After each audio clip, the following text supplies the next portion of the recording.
Hey there, everyone. It's Joe from Ainslie's Gold Silver Standard Insights, brought to you by goldsilverstandard.com and ainslieBullion.com.au. Today's topic is, will all assets become tokenized? Of course, we have Chris Tipper here to break down the morning's news, which was posted on the Ainslie website, and I'll put a link below to that for you to follow along. And joining Chris today is Josh Lang, who happened to write today's news and is also one of the Ainslie team members. So, gentlemen, over to you.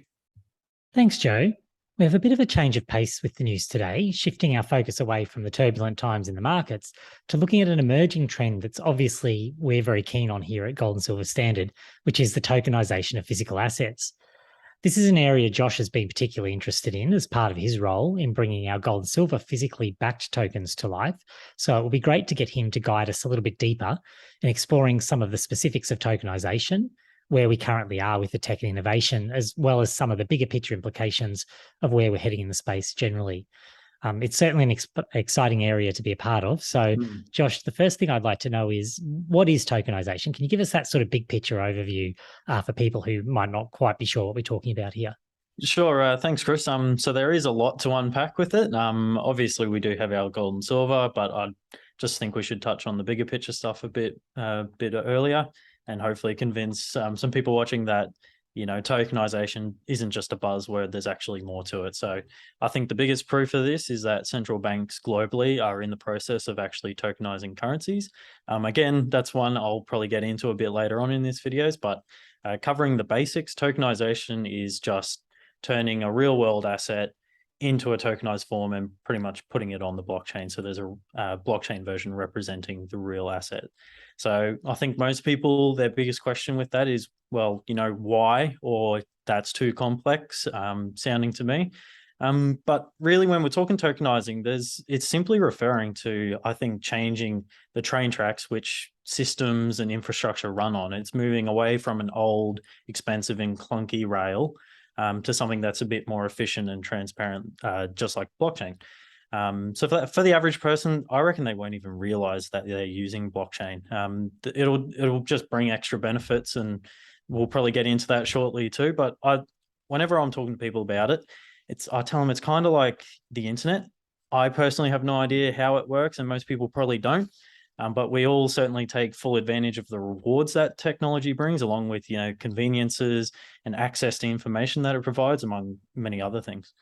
Sure. So do you think that tokenization, as we sort of look at it today, like you said, if that's the rails that effectively this representation can be made on, it wasn't really possible before blockchain then? Like, this is something that's really only possible now?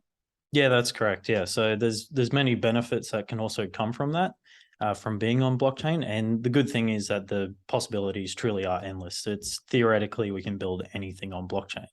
Right. The most obvious benefit is that, you know, firstly, it opens up what is currently illiquid assets to more investors.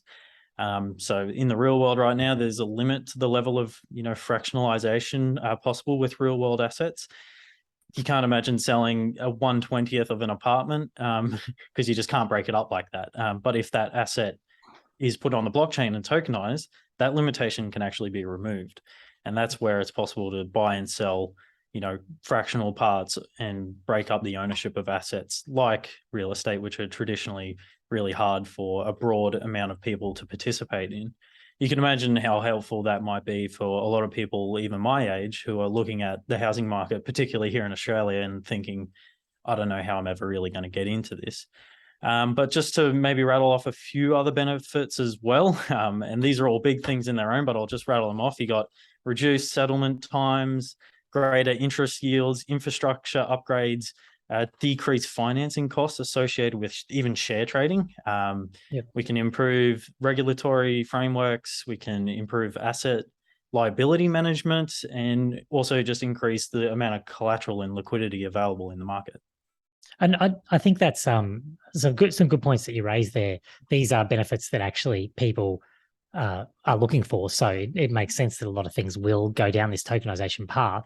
I suppose at the moment, something that's getting a lot of attention is the central bank digital currencies.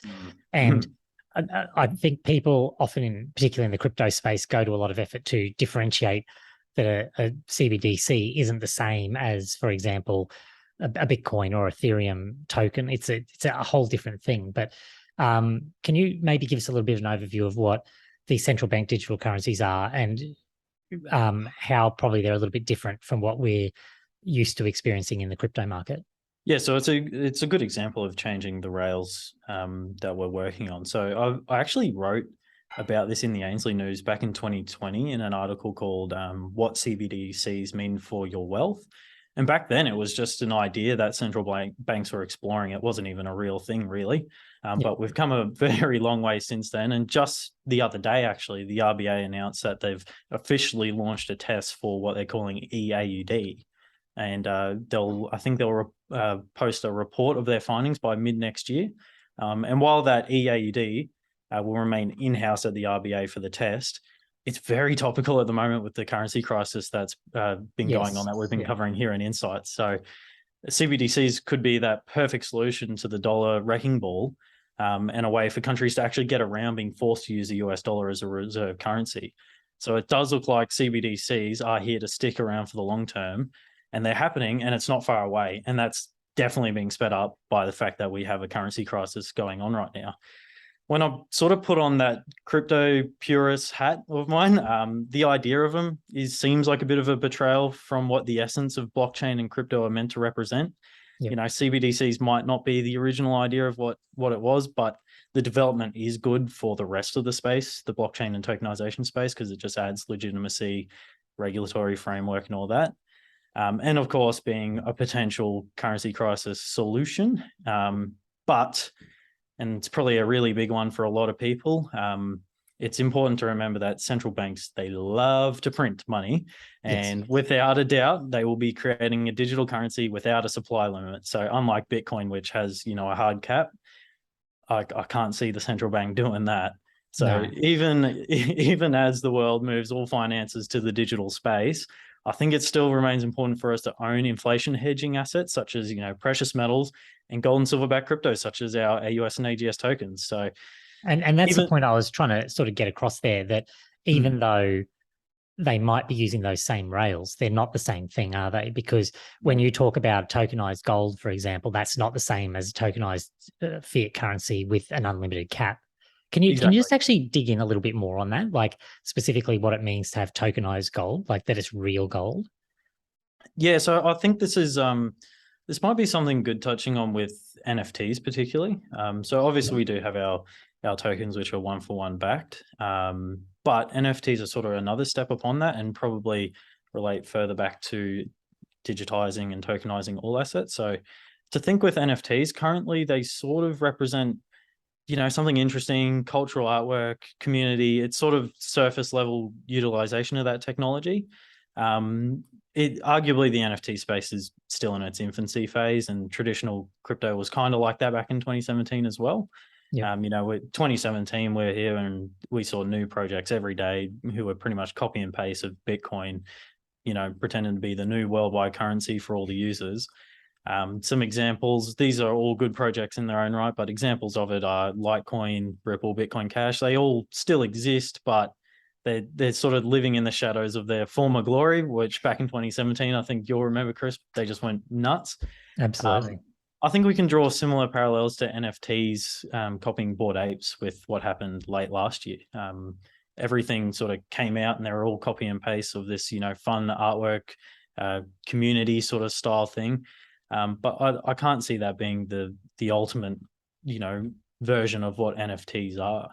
Sure. So in my opinion, that next phase is, you know, NFT technology bridging real world assets onto the blockchain. A great example is the gold and silver, which we have done obviously, but that along with other things that eventually will come in will unlock all those new opportunities, reduce those inefficiencies as well that are currently associated with real world assets. So we believe, Chris and I, we love the gold and silver standard, of course. We believe that we can actually transform that space, solving problems using blockchain that are friction in the real world right now. Sort of just like ETH did a couple of years ago with DeFi, and I think that could be the next run out of what that is. So that can dismiss a lot of what the, you know, just a JPEG argument is for NFTs at the moment. So you can imagine gold and silver, real estate, shares even, among probably many other things I can't even think of, but they will just pop up in future and you go, oh, of course that can be tokenized. those things will come in and we'll realize that real world assets, digital assets really are just becoming one. And I think it's important for us, for the viewers as well, to understand what the implications of that actually are going to be going into the future for our portfolios, really. Absolutely, because as you've described there, it's still the same thing. So even when you're talking about NFTs here, you might have an underlying, like we do in the gold silver standard case, you might have an underlying token, like something, it's physical gold, physical silver that have been tokenized. But then that's not the end of the story. You can do lots of interesting things with that when you combine those tokens in unique forms or under unique governance structures. And that's where I suppose those NFTs come in, isn't it? Yeah, that's right. You're wrapping it up in a new form and on a bit of technology that makes it, you can open up the world with what you can do with it, which is really exciting. Obviously, we're playing with that with gold and silver, but in theory, we can do that with every asset. And that's really the main takeaway here, that it doesn't just stop. This is the beginning of the process, not the end, isn't it? We're certainly on a journey. Yeah, definitely, mate. All right. Well, thank you so much for breaking all of that down for us, giving us that sort of big picture, but also some specifics there that are useful to know. And we'll continue watching this space because, as we said, it's evolving and quite rapidly. So it's inevitable, really, isn't it? Yeah, absolutely. And we'll no doubt be back talking about it again very soon, I'd say. Yeah. All right. Thanks a lot, Josh. Thanks, Chris.